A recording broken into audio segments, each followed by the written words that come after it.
I write sometimes, not just for this channel, but scripts, little fan projects, movies, pilots, series, whatever. And I have a feeling if I was to ever adapt any of it into something I could show a large audience, I would piss off a lot of people. Because some of my stuff takes place in the world of Spider-Man or TMNT or Batman or whatever. And people get understandably pretty sensitive about those kinds of IPs. These characters mean a lot to a lot of people, and you'll never please everybody, but nostalgia is a powerful thing, and God forbid anybody ever feels like you're disrespecting a character. I bring this up because wake up honey, new Superman dropped, and it's fucking sick. Being a good person is cool again. And you know why? It's because James Gunn respected the origins. But that's not actually what I want to talk about today, because to be honest with you, I'm not the biggest Superman fan, so I don't know enough about his origins to give that kind of praise with too much depth. But, you know what I am a big fan of?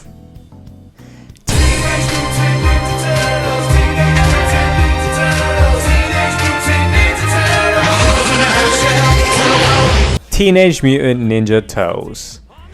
And one of the scripts I wrote is a pilot episode for a darker show centralized around them.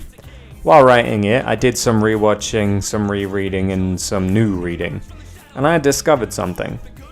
The Turtles that most of us grew up with, whether it was the live action, the 90s cartoon, the early 2000s cartoon, the 2012 cartoon, or Rise, pretty much all of them are practically unrecognizable to the original comics. First off, Splinter was a bit of a shit dad. He tasked his sons at a young age with avenging his master by killing Shredder. So the Turtles were brought up to kill. They also didn't have the signature colored headbands, they were all just red. April was also never a reporter, but a lab assistant. Things changed pretty quickly, and the comic was still more of a parody of the dark, gritty comics of the time, so it was still plenty goofy. I mean, it's called Teenage Mutant Ninja Turtles. How fucking serious can it really be? But the point still stands. There's tons of differences between how we remember the TMNT and how it started. And I don't think that's a bad thing, because it's not just TMNT, it's the same with Spider-Man. A lot of the things we just kind of accept to be canon in the Spideyverse didn't exist at all in the original comic run. The symbiote origins, Doc Ock being a mentor figure, the whole Spider-Verse plot, all from the animated 90s cartoon. And don't even get me started on Batman. Did you know in Batman's first ever appearance he killed somebody with a vat of acid? What the fuck, Bruce? No wonder Jason's so pissed Joker's still alive. Anyway, I'm not saying any of this is bad, and characters can never change. The things we love about today's Batman or Spider-Man or TMNT, the things that feel essential now, came from writers and creators adding their own spin. It's called evolution. But at what point does a new iteration get to stop respecting the source and start implementing their own ideas? After all, the things we associate with many of the beloved characters came from fresh takes, and a lot of them are good ones.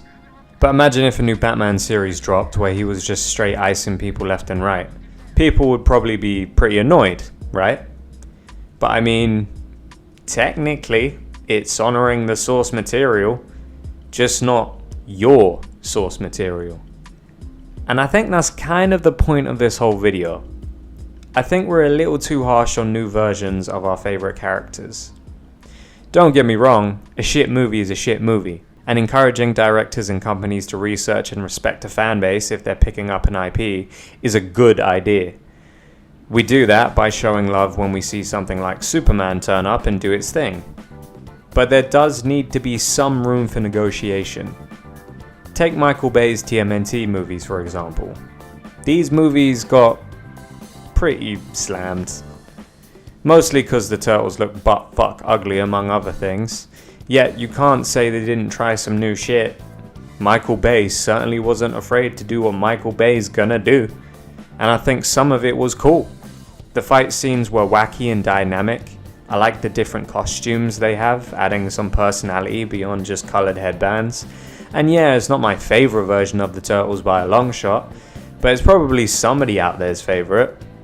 If that's what gets them into the world of TMNT and creates a fan that might go on to create some other cool iteration, which creates another fan, and so on and so forth, I'm more than happy to pay the price of them disrespecting my boy, Casey Jones, for the 17th fucking time.